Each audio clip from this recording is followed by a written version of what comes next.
Hello and welcome to the True Crime Never Sleeps podcast. I'm your host, Larry Leese. Today we're diving into the second episode of Shit Out of Luck, the capture of BTK, also whose real name is Dennis Rader. But first, we'd like to thank our sponsors, Hunt a Killer. Use code TCNS for 20% off your first box. And we'd also like to thank Poddex for sponsoring this episode. Save 10% off your order using promo code TCNS at poddex.com. Poddex is a tool to increase your downloads, engage with your audience, and create new, meaningful content. You shuffle up the deck, pick out a card, and just let the episodes go. And now on to our episode, Shit Out of Luck, the capture of BTK. To get started on today's episode, keep in mind a term that is not used much these days, or even used at all, a floppy disk. And when I was a kid, I remember floppy disks. I don't even know why they used them. I mean, hence the word floppy. They weren't exactly unbreakable.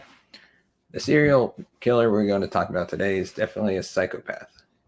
Different from other killers we've talked about on our podcast. BTK felt pleasure in killing and provoking everyone involved in the case. It is a clear case of a person doing bad things just for his own pleasure. His games lasted really long, around 30 years, until he finally messed up and got arrested. Let's get into some background information before we dive deep into how he was captured by the police. The first point we need to discuss is the meaning of BTK, and it stands for bind, torture, and kill. With that being said, lots of details of his story will make sense. BTK's real name is Dennis Rader. He was born on March 9th, 1945 in Pittsburgh, Kansas, as the firstborn of William and Dorothy Rader. The boy had a relatively normal childhood compared to other serial killers, such as Jeffrey Dahmer or Ted Bundy. According to his family, he did some weird things, like torturing animals or stealing underwear from neighbors, which was not unusual at the time. But come on, this didn't send off any red flags. In the 1970s, after a brief period in which he studied at Wichita State University, Rader joined the U.S. Air Force, spending the following years abroad on missions in South Korea, Turkey, Greece, and Japan. When he returned to his homeland, Rader worked and studied in several places, graduating Justice Administration in 1979.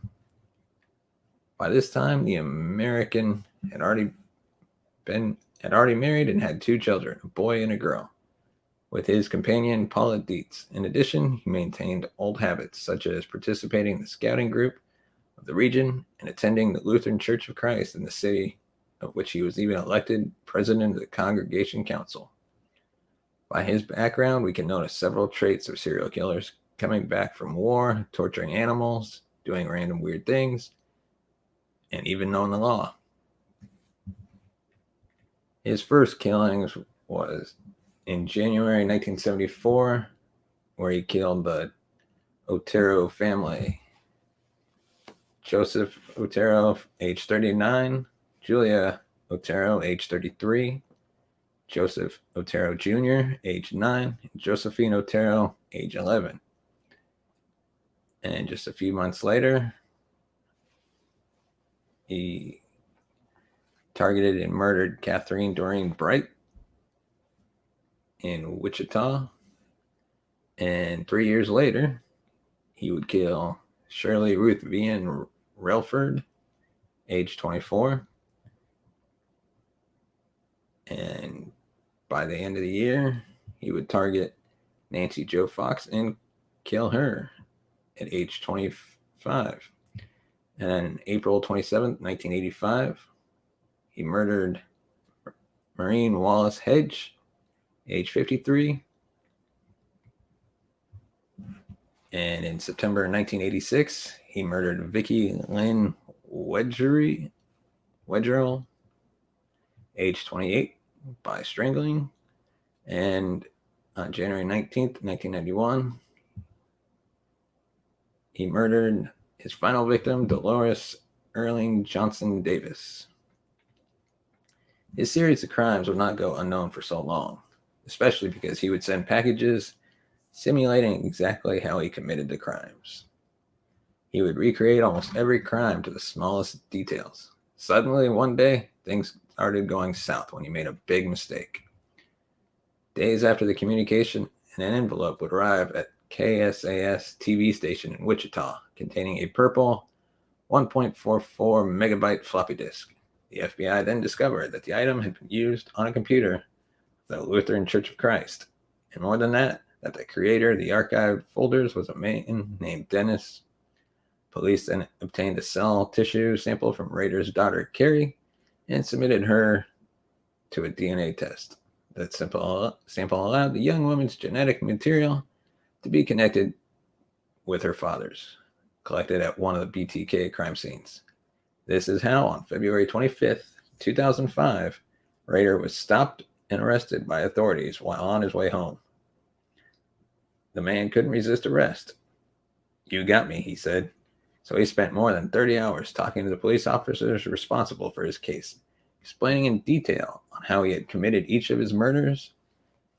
Who would have said that a floppy disk would solve so many violent crimes and get the person responsible for such cruelty arrested?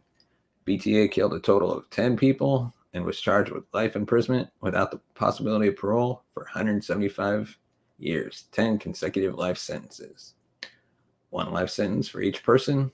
BTK is still alive and lives in solitary confinement at the El Dorado Correctional Facility in Butler County. To close up today's episode, I want to share something. Serial killers affect society as a whole. BTK's wife, Paula Dietz, was a bookkeeper in their hometown who was known for her volunteer work at the Lutheran Church. After Rader's arrest, Paula filed for an emergency divorce, which was granted to her that same day. She then moved out of Kansas to escape the media. She had to literally change her entire life to try to stay away from the media and the pressure from society. And that's a wrap for today's story. As we should all agree, crimes are never good and bring sadness to countless people. It is important, though, for us to try to understand the reasoning behind such tragedies and create awareness to avoid it from happening again. For more information on this podcast, consider following me on Twitter at TrueCrimeNS or on Facebook. Search True Crime Never Sleeps Podcast and subscribe to the podcast on your favorite platform.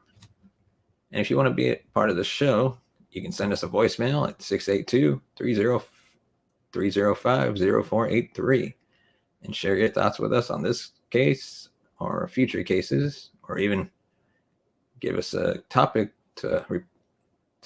for a future episode. So once again, that number is 682-305-0483. Or for the first time ever, I can say the number is on your screen. Thank you, and we'll see you tomorrow.